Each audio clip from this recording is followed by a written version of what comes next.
The bell above the door of Rosie's diner jingled softly, a sound as familiar to Sarah Collins as her own heartbeat.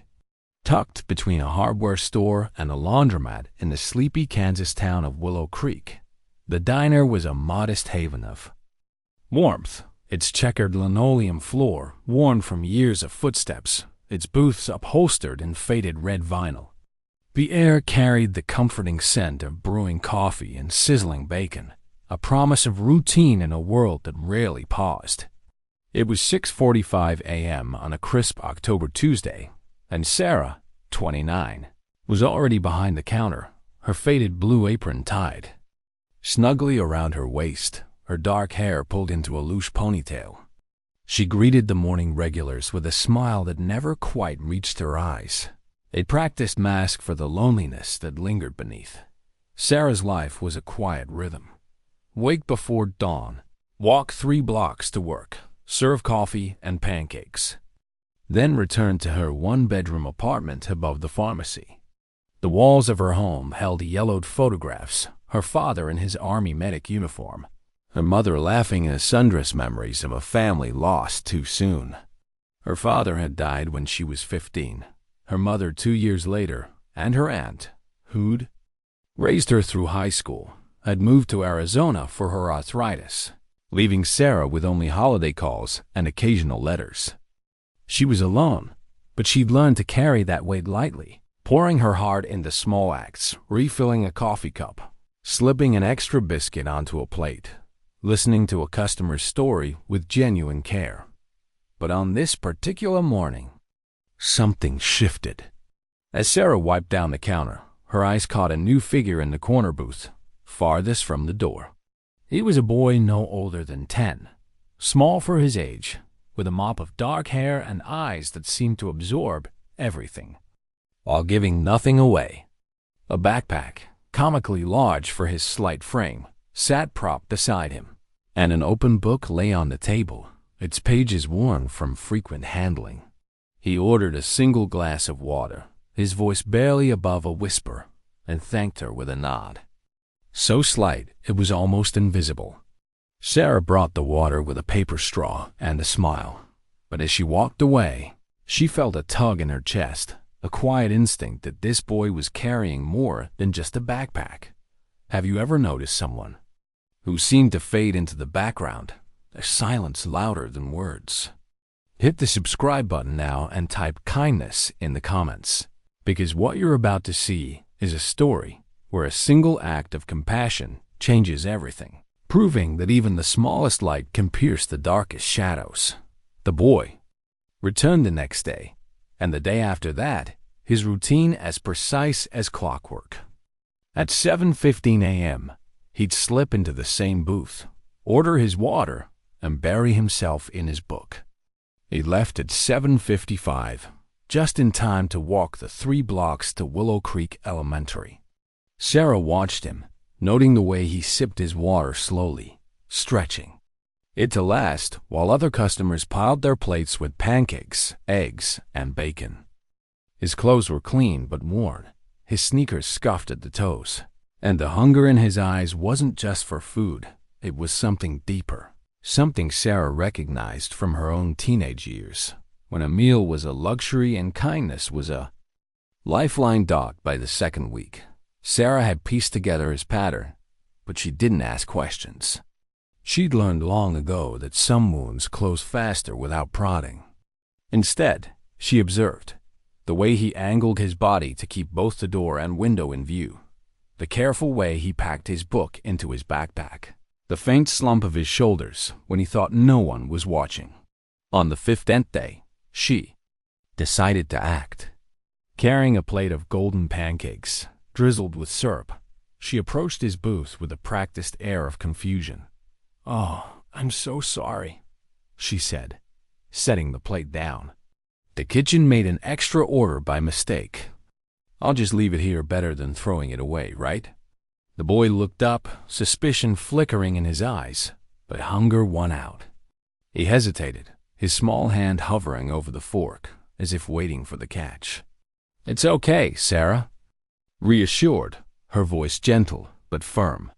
Sometimes the cook gets the orders mixed up. No sense wasting good food. She walked away before he could protest, busying herself behind the counter. From the corner of her eye, she watched as he picked up the fork, his movements tentative at first, then quicker, as if the pancakes might vanish. 10 minutes later, the plate was empty, and the boy's eyes were fixed on his book, a deliberate avoidance that tugged at Sarah's heart. "Thank you," he whispered as she collected the plate, his voice so soft she almost missed it. It was the first crack in his armor, a moment so small yet so significant that Sarah felt a warmth she hadn't known in years. She nodded, her smile genuine this time, and returned to her work, the bell above the door jingling as another customer entered. The diner was a microcosm of Willow Creek, its regulars a mix of familiar faces and predictable quirks. Frank Wilson, a retired postal worker, occupied the same stool every morning, nursing his black coffee and muttering about the weather. Linda Brooks, the grill cook, ruled the kitchen with a sharp tongue and a soft heart, her pragmatism born from years of hard knocks. Tom Harris, the manager, kept the books in a cramped office behind the kitchen, his brow perpetually sweaty from the weight of running a small business. They noticed Sarah's interaction with the boy, though most said nothing, at least not yet. But one regular, Frank, couldn't resist. "Who's that kid you're serving?" he asked one morning, his voice gruff but curious. Never seen his parents. Sarah shrugged, wiping down the counter. "Don't know," she admitted. "But he's hungry." Her words were simple, but they carried a weight that silenced Frank, at least for the moment. Linda, however, wasn't so easily swayed. Catching Sarah in the kitchen later that day, she crossed her arms, her apron streaked with flour. "You're feeding a stray," she said, not unkindly but with a warning edge. "You give handouts, they don't learn gratitude. He'll disappear one day, mark my words." Sarah didn't argue.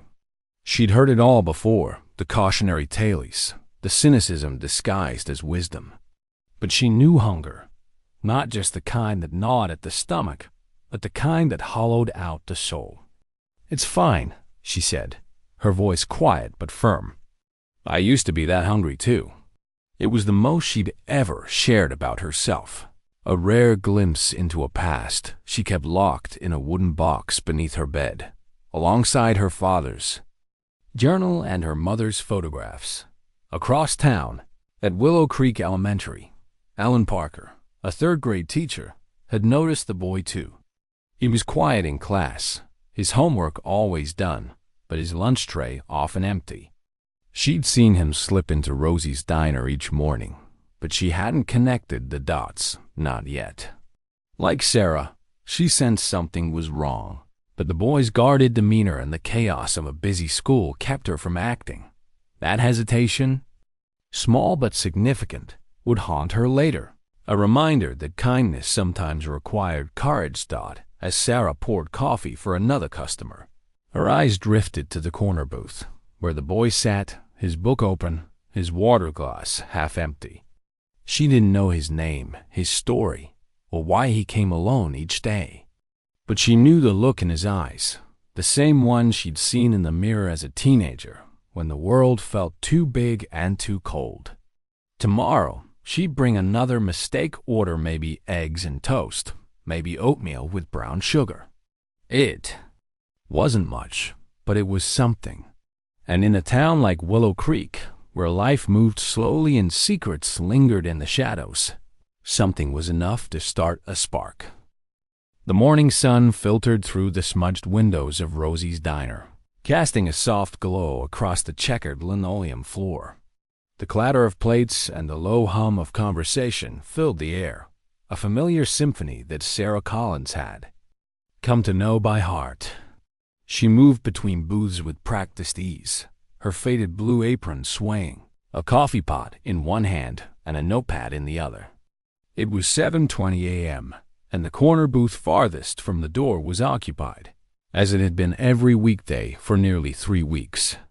Noah Carter, The quiet boy with careful eyes sat hunched over his book, a glass of water sweating on the table. His oversized backpack, a silent sentinel beside him. Sarah approached with a plate of scrambled eggs and buttered toast, her expression one of feigned confusion.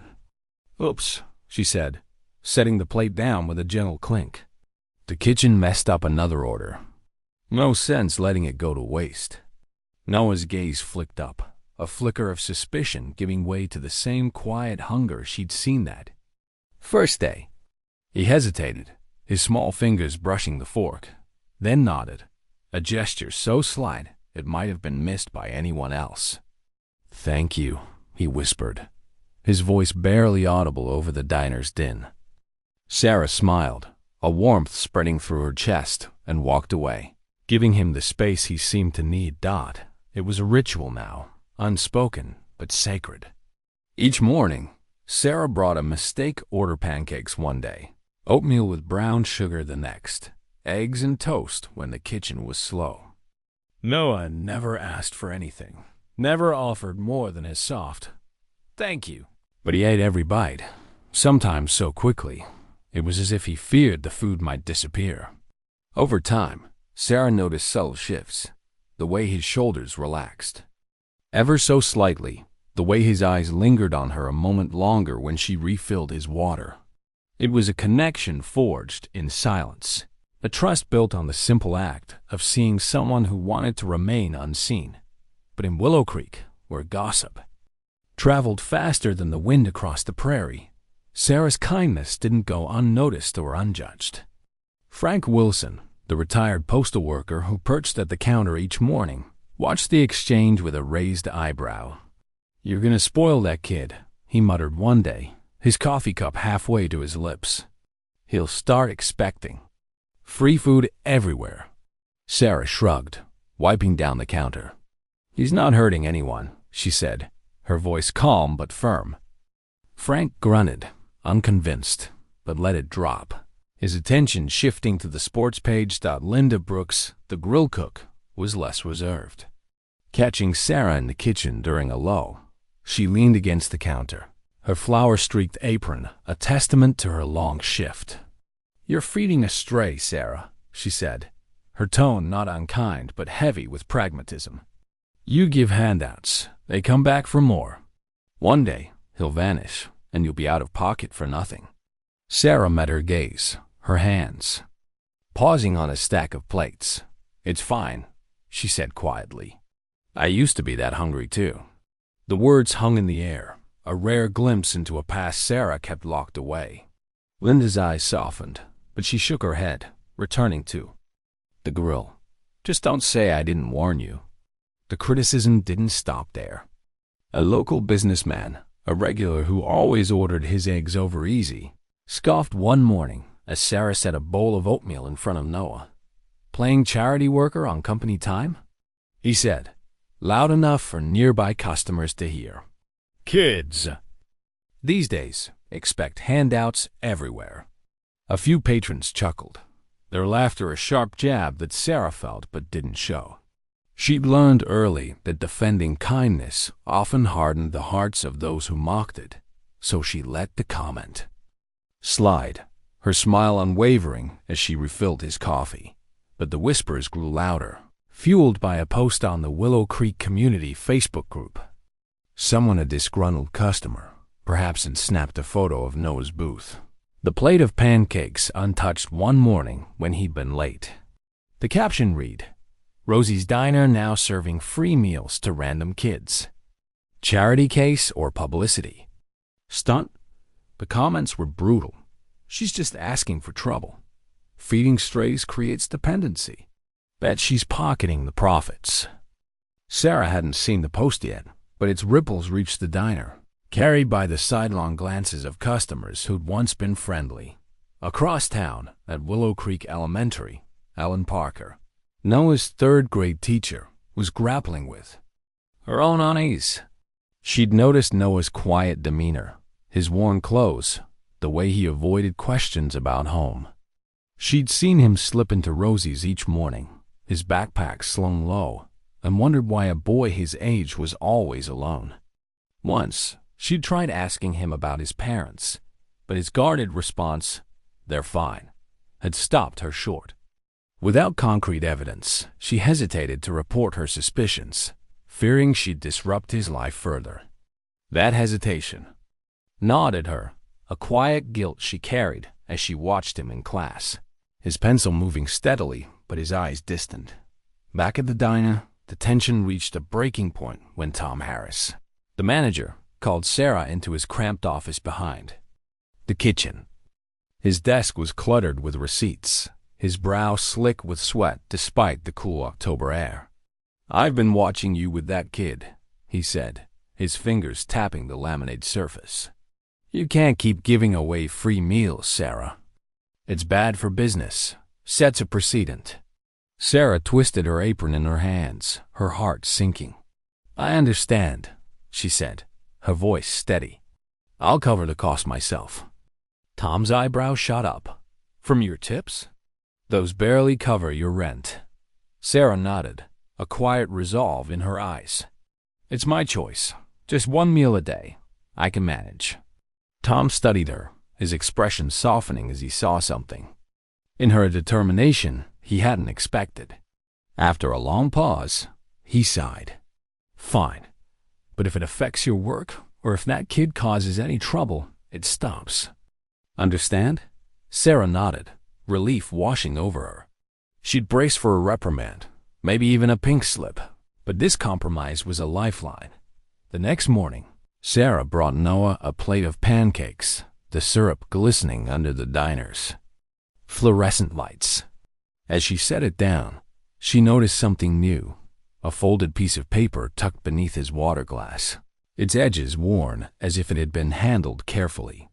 She didn't touch it, respecting his space, but when she returned later, the paper was gone, and Noah's eyes met hers for a fraction of a second longer than usual. It was a gesture so small it might have meant nothing, but to Sarah, it felt like a bridge of fragile thread connecting two solitary souls. Her mind drifted to the wooden box beneath her bed, where her father's journal lay, its pages filled with stories of sharing rations with strangers during his service. "No one grows poor by sharing half a loaf," he'd written, "but those who forget to share remain hungry their whole lives." Sarah didn't know Noah's story, didn't know why he came alone or why hunger seemed to follow him like a shadow. But she knew the look in his eyes, the same one she'd seen in her own reflection years ago, when a stranger's kindness had been her only warmth. So she kept the ritual alive, setting aside her tips, ignoring the whispers, and watching as Noah's guarded walls began to crack, one quiet "thank you" at a time. But as the weeks passed, the pressure mounted. The Facebook post gained traction, its comments growing crueler, accusing Sarah of naivety, of enabling a freeloader. Linda's warnings grew sharper, Frank's grumbling louder. Even Tom, despite his agreement, watched her closely, his patience thinning. Sarah felt the weight of their judgment, but she held fast, her father's words echoing in her mind. She didn't know how long Noah would keep coming, or what lay behind his silence. But for now, in the corner booth of Rosie's diner, she was giving him something no one could take away. A moment of care, a plate of food, a reason to keep going. The November wind swept through Willow Creek, rattling the windows of Rosie's diner and carrying a chill that seeped into the bones. Inside, the familiar hum of clinking plates and murmured conversations filled the air. But for Sarah Collins, the morning felt off-kilter. It was 7:30 a.m., and the corner booth farthest from the door sat empty, its red vinyl seat glaringly bare. Noah Carter, the quiet boy who'd become a fixture in her daily rhythm, hadn't shown up. Sarah stood behind the counter, her faded blue apron tied tightly, her eyes flicking to the door with every jingle of the bell. She'd prepared a plate of pancakes anyway, drizzled with syrup, and set it on Noah's table, a silent hope that he'd walk in late, his oversized backpack slung low, his book clutched tightly. But the minutes ticked by, and the pancakes grew cold, the syrup congealing into a sticky pool. Sarah's hands moved mechanically, refilling coffee for Frank Wilson and clearing plates from a family of 4, but her mind was elsewhere. Noah had never missed a day in 6 weeks, his 7:15 arrival as reliable as the sunrise. His absence now was a void, a question mark that gnawed at her heart. Had something happened? Was he sick? Had he moved away, as Linda Brooks had predicted? Or had her kindness, so carefully offered without strings, been too much, pushing him to seek some other refuge? Sarah's unease deepened as she remembered the folded paper she'd seen on Noah's table the previous week, a page torn from his book, left behind like a cryptic thank you. She'd slipped it into her apron pocket, intending to return it, but Noah hadn't given her the chance. Now, as she wiped down the counter, her fingers brushed against it, the paper's worn edges a reminder of the boy who trusted her just enough to leave a trace. She didn't unfold it, not yet. It felt too personal, a secret she wasn't ready to unravel, especially not with the weight of his absence pressing down. The diner's regulars noticed the empty booth too, their reactions a mix of curiosity and judgment. Frank Wilson, perched on his usual stool, glanced over his coffee cup. "Your kid didn't show today," he said, his tone more observation than concern. "Maybe he got tired of the free food." Sarah forced a smile, her hands busy with a rag. "Maybe," she said, though the word felt hollow. Linda Brooks, flipping bacon on the grill, caught Sarah's eye through the kitchen pass-through. "Told you," she said, shaking her head. "Strays don't stick around. You're lucky he didn't cause trouble before he split." Sarah didn't respond, but Linda's words stung, echoing the doubts that had begun to creep into her mind. Had she been foolish to help a boy she knew nothing about? Had her kindness been a bandage on a wound she couldn't see, offering temporary comfort, but no real solution? She thought of her father's journal, tucked away in the wooden box beneath her bed, its pages filled with stories of sharing rations with strangers. "No one grows poor by sharing half a loaf," he'd written. But what if the loaf ran out and the stranger never returned? The community's criticism, simmering since Sarah began feeding Noah, boiled over in the days that followed. The Willow Creek Facebook group, already buzzing with the mocking post about Sarah's charity case, exploded with new comments. Someone had photographed the untouched pancakes in Noah's booth. The image captioned, "Rosie's Diner serves imaginary customers now. Waste of food." The thread was vicious. "She's enabling freeloaders. Bet she's using this for attention. Someone needs to teach her a lesson." Sarah hadn't seen the post. She didn't own a smartphone, but the diner's customers carried. Its venom, their whispers sharp as they watched her work. One regular, a middle-aged woman who always ordered a single muffin, leaned across the counter one morning. "Heard your kid's gone," she said, her voice laced with false sympathy. "You know, Sarah, you can't save everyone. Some people just take advantage." Sarah nodded, her throat tight, and busied herself with the coffee pot. The words cut deeper than she'd expected, not because they were cruel, but because they echoed her own fears. Had Noah taken her kindness and run, as Linda had warned? Had she projected her own past, her own hunger, her own loneliness onto a boy who didn't need her help? Across town, Ellen Parker, Noah's third-grade teacher, was wrestling with her own regrets. She'd seen Noah's absence in class, his desk empty for 3 days now. She'd known something was wrong: his worn clothes, his empty lunch tray, his reluctance to talk about home, but she'd hesitated to act, fearing she'd overstep. Last week, she'd called Sarah at the diner, her voice tentative. "I've seen the boy you're feeding," she'd said. "I think he might be alone, but I don't have proof." I didn't want to make things worse for him. Sarah had listened, her heart sinking, but she hadn't blamed Ellen. "I don't know his story either," she'd said. "I just couldn't let him go hungry." Now, with Noah gone, Ellen's inaction felt like a failure, a missed chance to help a child who'd slipped through the cracks. Sarah's doubt grew with each passing day.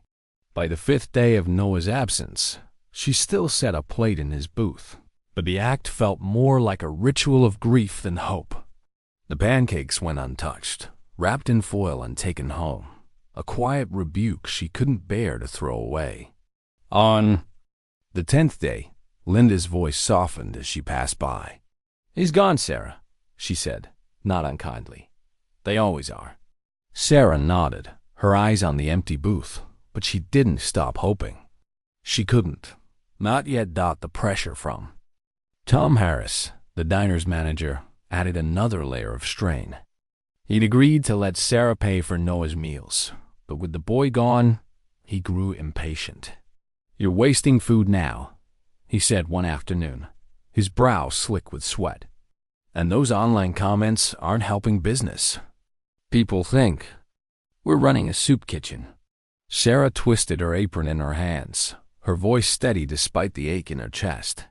"I'll stop if he doesn't come back," she said. "But I have to be sure." Tom sighed, his frustration tempered by a flicker of respect. "One more week," he said, "then it's done."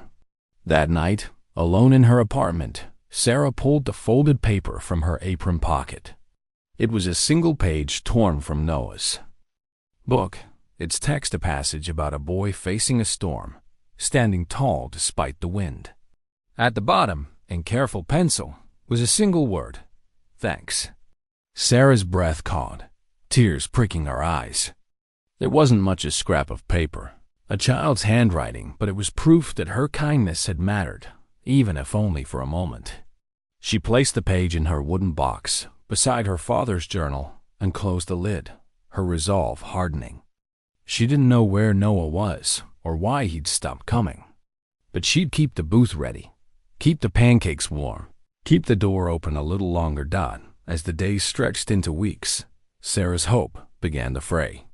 By the 23rd day, the sharp anticipation that had greeted each morning had dulled to a quiet resignation. She still set the plate at 7:15, still glanced at the door, but the hollow ache in her chest grew heavier. Had Noah moved on, as Linda had predicted? Had her kindness been a fleeting spark in a life she'd never understand? The questions swirled, unanswered, as the wind outside howled, carrying the first whispers of winter. Sarah didn't know it yet, but the answers were coming, carried not by the wind, but by the rumble of engines and the weight of a soldier's final wish. The frost clung to the windows of Rosie's diner, painting delicate patterns across the glass as the Kansas morning unfolded in shades of gray. It was 9:17 a.m., 23 days since Noah Carter's small frame had last filled the corner. BOTH, farthest from the door. Sarah Collins moved through her shift with mechanical precision, her faded blue apron a familiar weight, but her heart was elsewhere. The plate of pancakes she'd set at Noah's empty booth each morning had become a ritual of fading hope, a silent prayer unanswered. Today, the pancakes sat untouched, their syrup congealed, a quiet rebuke to her dwindling faith.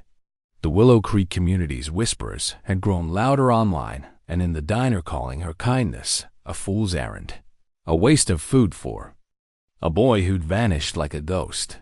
Sarah refilled coffee for a family near the window, her eyes flicking to the door out of habit, when a low rumble broke the diner's usual hum. Outside, 2 black SUVs with government plates rolled into the gravel parking lot, their tires crunching with deliberate precision.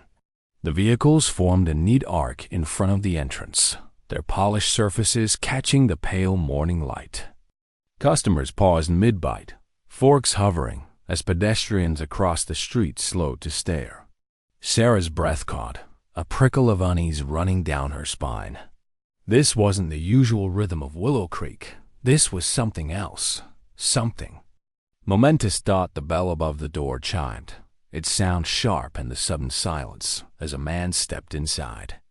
Tall and weathered, with a face carved by years of sun and duty, He wore the dress uniform of a high-ranking military officer, his chest adorned with rows of ribbons and medals that gleamed under the diner's fluorescent lights.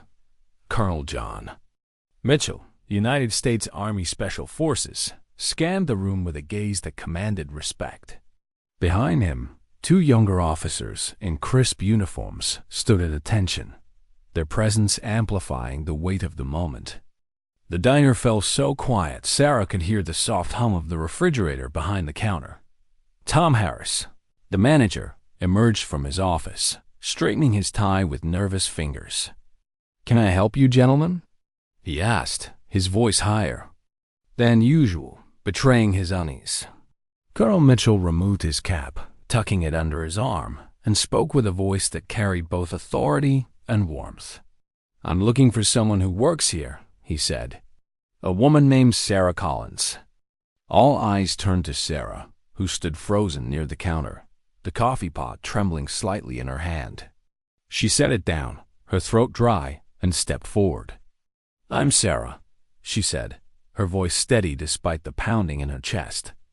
Colonel's stern expression softened, a flicker of something gratitude perhaps crossing his face. "Sarah Collins," he said, as if confirming a long-sought truth. "My name is Colonel John Mitchell, Special Forces Command. I'm here because of a promise made to one of my men." He reached into his breast pocket and withdrew a crisp envelope, its edges sharp and official. "This is a letter from the Commanding General of Special Forces Operations, but I also have a personal message from Noah's father." Sarah's breath hitched at the name. "Noah?" she repeated, the word unfamiliar yet heavy with meaning. "The boy who came here?" Mitchell nodded, his eyes never leaving hers. "Noah Carter, son of Staff Sergeant Michael Carter, one of the finest soldiers under my command." The past tense in was landed like a stone, and Sarah felt the room tilt. "I don't understand," she said, her voice barely above a whisper. "Is Noah okay?" The colonel's expression softened further. "He's safe," he assured her. "He's with his grandparents in Colorado now. But for 3 months, he came here every morning before school, after his father was deployed on a classified operation." The pieces began to fall into place, each one a shard of a story Sarah had never dared to imagine. Mitchell's voice grew steady, recounting a truth that silenced the diner. What Sergeant Carter didn't know was that his wife left shortly after his deployment, abandoning Noah. The boy was too proud, too afraid of being taken from his home, to tell anyone. He lived alone in a small apartment on the edge of town, stretching a meager emergency fund to survive. He managed barely until he found this diner, and you. Sarah's hand rose to her mouth, tears pricking her eyes as the weight of Noah's solitude crashed over her. She'd seen his hunger, his guarded eyes, but she hadn't known the depth of his struggle, a child fending for himself, waiting for a father who'd never return. "Sergeant Carter fell in Afghanistan 2 months ago," Mitchell continued, his voice professional but tinged with emotion. In his final letter, he wrote that if anything happened to him, we should find the woman at Rosie's diner who fed his son without asking questions. He opened the envelope, revealing a handwritten note on faded paper, its edges warm from travel. He wrote, "If I don't make it back, please thank the woman named Sarah who's been giving Noah breakfast." He mentioned her in his letters. To me, she never asked why he was alone or made him feel ashamed. She just fed him, day after day, expecting nothing. Tell her she didn't just feed a hungry child. She preserved the dignity of a soldier's son. Mitchell's voice caught briefly, and he cleared his throat, the weight of the words settling over the room. Sarah accepted the letter, her hands trembling as tears blurred the ink. The diner was silent, every customer, every employee transfixed. Linda Brooks, the cook who called Noah a stray, stood motionless at the kitchen pass-through, her face pale. Frank Wilson, the grumbling regular, stared into his coffee, his earlier skepticism replaced by shame. Tom Harris, his tie still askew, gripped the counter, his eyes wide. Even Rachel Evans, a local reporter who'd stopped by for coffee, scribbled furiously in her notebook, sensing a story that would ripple far beyond Willow Creek. Mitchell straightened, his posture rigid, and snapped to attention. On behalf of the United States Army Special Forces, the brothers-in-arms of Staff Sergeant Carter, and most importantly, on behalf of Noah, he said, "Thank you." He rendered a formal salute, a gesture of profound respect rarely given to civilians. Behind him, the two officers saluted in unison, their movements sharp and reverent. Outside, through the frost-kissed windows, the soldiers by the SUVs mirrored the gesture, a silent tribute that stopped the morning in its tracks. Sarah stood frozen, overwhelmed by the realization that her simple acts, pancakes, eggs, a smile, without questions, have meant so much to a boy surviving unimaginable loss, to a father facing his final moments half a world away. "I didn't know," she managed, her voice breaking. "I just couldn't let him go hungry." Mitchell nodded, a faint smile breaking through his stoic demeanor. "Sometimes, Ms. Collins, that's enough. Sometimes feeding a child without asking why is the greatest kindness of all." The customers, moved by the ceremony unfolding before them, rose to their feet, a silent show of respect. Ellen Parker, Noah's teacher, was there, her eyes glistening with guilt and awe. She'd come to apologize for her inaction, but now, witnessing Sarah's moment, she felt both humbled and inspired. Rachel Evans's pen paused, her gaze shifting from her notebook to Sarah, a woman who'd lived quietly, but whose actions had just reshaped the heart of Willow Creek. Sarah clutched the letter, its weight tethered to Noah, to his father, to the kindness she'd offered without expectation. The diner, once a place of routine, was now a stage for a truth she'd never anticipated, that her small acts had preserved not just the child's well-being, but a soldier's peace of mind in his final days. As the soldiers prepared to leave, Mitchell placed a hand on her shoulder. "Noah's safe now," he said, "and he'll never forget you." The bell chimed as they exited, the SUVs pulling away, but the echo of their presence lingered, a promise that this moment would change everything. The frost had melted from the windows of Rosie's diner, replaced by a soft December glow that bathed Willow Creek in a quiet warmth. The bell above the door jingled steadily, its chime a heartbeat for a town forever changed. Sarah Collins moved through her shift with a familiar grace, her faded blue apron a badge of quiet resilience, but the air around her felt different, lighter, charged with a purpose that hadn't existed a month ago. The corner booth, once Noah Carter's silent refuge, now bore a small American flag and a discreet plaque, reserved for those who serve and the families who wait. The pancakes Sarah had set there for 23 days of absence were gone, replaced by a new rhythm, one born from a soldier's final letter and a community's awakening. Colonel John Mitchell's visit had been a thunderbolt, shattering the skepticism that had shadowed Sarah's kindness. The image of soldiers saluting a waitress in a small-town diner had spread like wildfire, carried first by Rachel Evans, the local reporter who'd witnessed the event. Her article, published in the Willow Creek Gazette the next day, was headlined, "A Soldier's Thanks: How One Waitress Fed a Hero's Son." It detailed Noah's story, a boy abandoned, a father fallen, a stranger's compassion, and it struck a chord. By evening, the story had been picked up by regional news outlets, shared across social media, and pinned to community boards. The Facebook group that had mocked Sarah's charity case was now flooded with apologies and praise. "She's a hero. This is what Willow Creek is about." "Thank you, Sarah." The diner's regulars, once quick to judge, now sought Sarah's section, their tips generous, their words laced with gratitude. Frank Wilson, the retired postal worker who'd grumbled about spoiling Noah, left a $10 bill under his coffee cup one morning, a note scrawled on a napkin. "You reminded me what matters." Linda Brooks, The cook who'd warned against feeding strays began slipping extra biscuits onto plates for struggling customers, her sharp tongue softened by a newfound respect. Didn't think one person could change so much, she admitted to Sarah one afternoon, her voice gruff but sincere. Sarah smiled, wiping down the counter. "I didn't change anything," she said. "I just fed a hungry kid."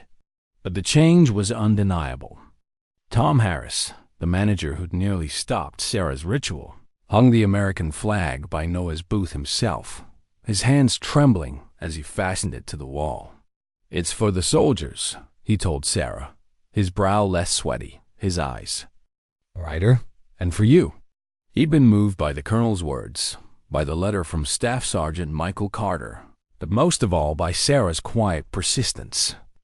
That persistence inspired a bold decision, a new policy, announced with a simple sign in the diner's window. "Whoever you are, whatever you can pay, no one leaves hungry." It was a commitment to see hunger physical, emotional, and respond. Without judgment, a policy born from Sarah's example. The diner became a beacon, drawing not just locals but strangers who'd read Rachel's article. Veterans stopped by, leaving unit patches and coins on a bulletin board behind the counter. A growing collage of gratitude.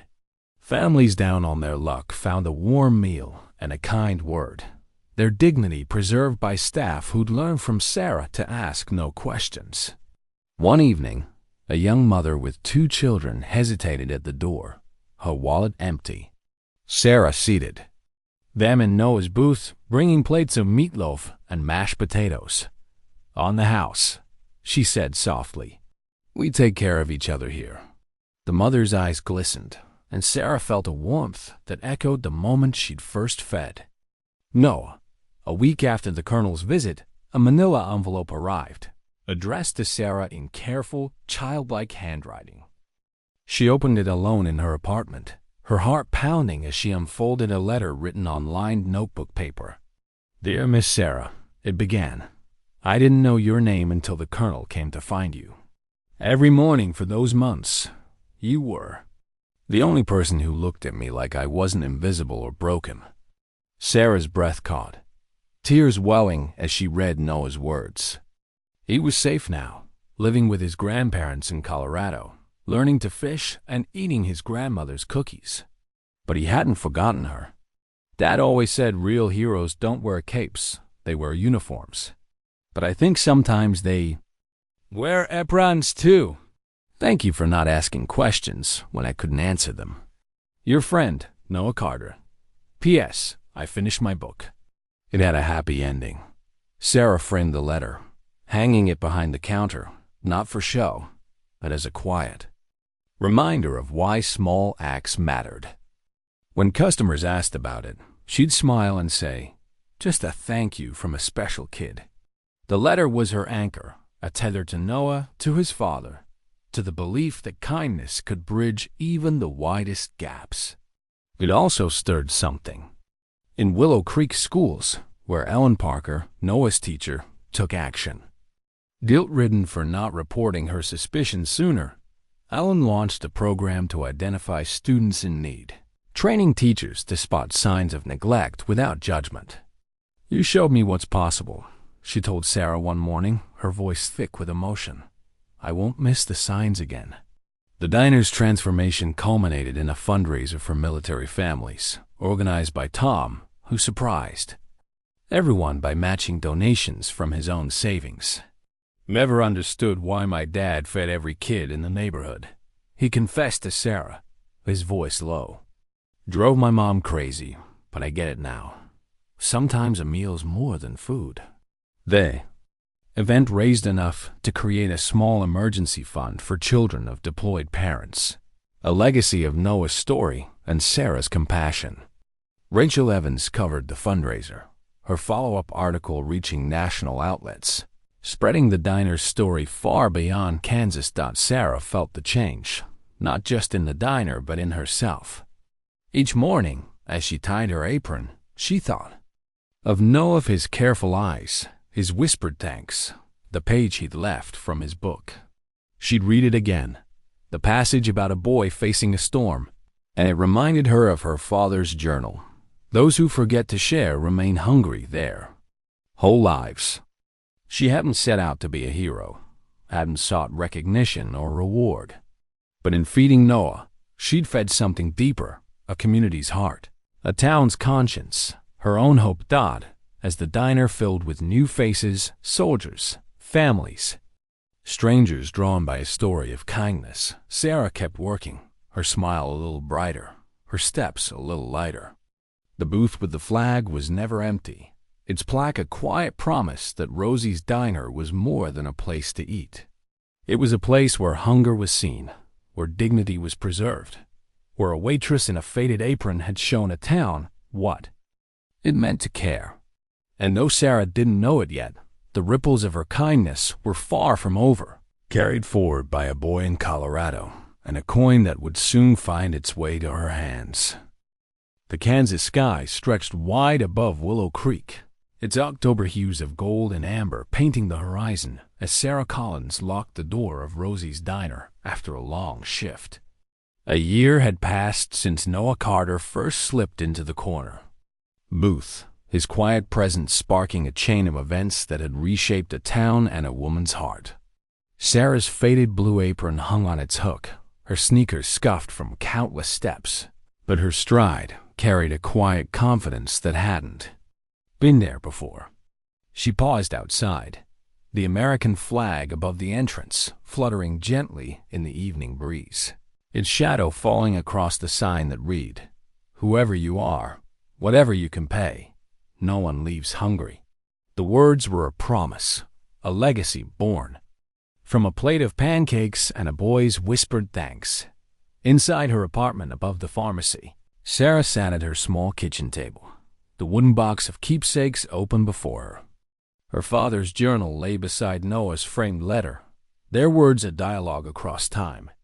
"No one grows poor by sharing half a loaf," her father had written, a lesson from his days as an army medic. "You were the only person who looked at me like I wasn't invisible," Noah had penned, his childish handwriting a testament to a trust earned through kindness. Sarah traced her fingers over the letter, her thoughts drifting to the journey that had unfolded, a journey not of grand heroics but of small, stubborn acts that had rippled far beyond her imagining. Rosie's diner was no longer just a small town eatery. It was a beacon of compassion, its story carried across the country by Rachel Evans's journalism. Her initial article had grown into a feature for a national magazine, titled "The Waitress Who Fed a Soldier's Son," published 6 months after Colonel John Mitchell's visit. It told of Sarah's quiet ritual, Noah's resilience, and the diner's transformation into a haven for those in need. The piece had drawn visitors from as far as Denver veterans leaving unit coins, families sharing stories of struggle, reporters seeking the woman who turned a plate of pancakes into a movement. Sarah had shied from the spotlight, redirecting praise to Noah, to his father, to the community that had learned to see with kinder eyes. The diner's legacy was tangible now. The corner booth, with its flag and plaque, was a pilgrimage site for military families, its table often occupied by soldiers passing through or parents waiting for their children to return from deployment. The bulletin board behind the counter overflowed with patches, coins, and notes of gratitude, a tapestry of lives touched by a single act. The fundraiser for military families, launched by Tom Harris, had grown into an annual event, its emergency fund supporting children across Kansas. Tom, once skeptical of Sarah's kindness, had become its champion, his own father's lessons about feeding the hungry now guiding his choices. "You changed me," he told Sarah one quiet afternoon, his voice thick. "Made me see what's worth fighting for." Linda Brooks, the cook who'd warned against feeding strays, now led the kitchen with a softer hand, slipping meals to those who couldn't pay and teaching new staff to do the same. Frank Wilson, the grumbling regular, had taken to buying coffee for strangers, his cynicism replaced by a quiet pride in his town. Ellen Parker, Noah's teacher, had expanded her school program, training educators statewide to spot children in need, her guilt transformed into action. "You showed us how to care without asking why," she wrote in a letter to Sarah, a copy pinned beside Noah's note behind the counter. Sarah's thoughts often returned to Noah, now living with his grandparents in Colorado. A second letter had arrived 3 months ago, its words more confident, its tone lighter. "I'm learning to play baseball," he wrote.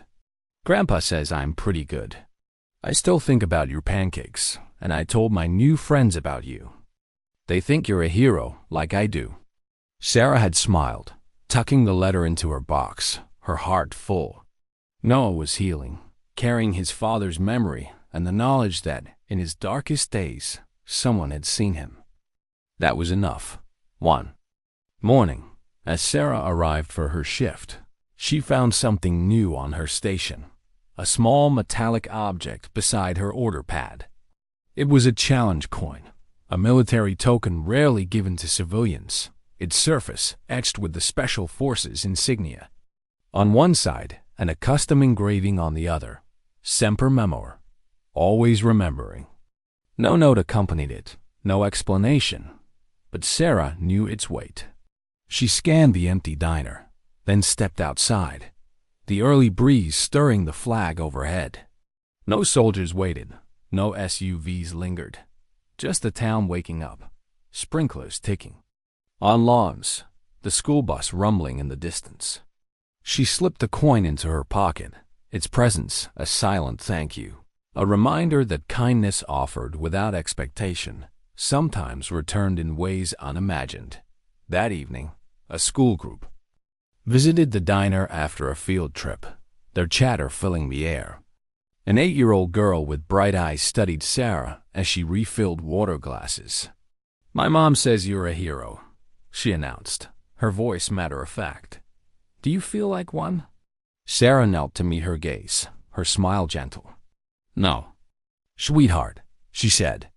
"I'm just someone who knows what it's like to be hungry, not just for food." The girl's teacher, overhearing, nodded, her eyes warm. "You've taught us that," she said quietly. "Hunger comes in many forms, and you've shown us how to answer it."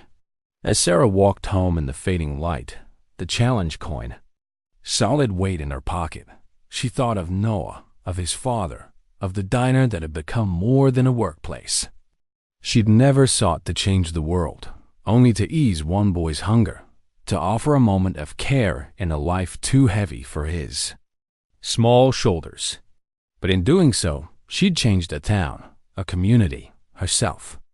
The legacy of Rosie's Diner wasn't in its fame or its flag, but in the quiet promise that no one would leave hungry, not for food, not for dignity, not for hope. This story isn't just about a waitress and a boy. It's about the power of seeing someone's hunger and answering it with kindness. Sarah Collins didn't set out to be a hero. She simply refused to let a child go without, even when the world told her to stop. Her small acts, pancakes, eggs, a smile without questions, preserved a boy's dignity, gave a soldier peace in his final moments, and transformed a community that had forgotten how to care. Noah's resilience, his father's gratitude, and Willow Creek's awakening remind us that compassion isn't grand gestures. It's the quiet choice to act when no one else will. The lessons here are universal. We all encounter hunger, not just for food, but for respect, for belonging, for someone to say, "I see you." Sarah's story challenges us to look closer, to notice the quiet ones, the ones who slip through the cracks. It asks us to share our half loaf, not because we expect thanks, but because it's right. The diner's sign, "No one leaves hungry," is a call to action, a reminder that kindness doesn't need to know a name or a story to make a difference. And Noah's letter, with its simple truth, shows us that even the smallest light can guide someone home. If Sarah's story moved you, if it made you think about the hunger you've seen or felt, join us at Legacy Stories. Hit the subscribe button and type hope in the comments to stand with us in celebrating stories of courage, kindness, and humanity. Share this tale with someone who needs to hear it, and let's keep these lessons alive. Because in a world quick to judge and slow to care, stories like Sarah's remind us that a single act of compassion can change a life, and that's a legacy worth preserving.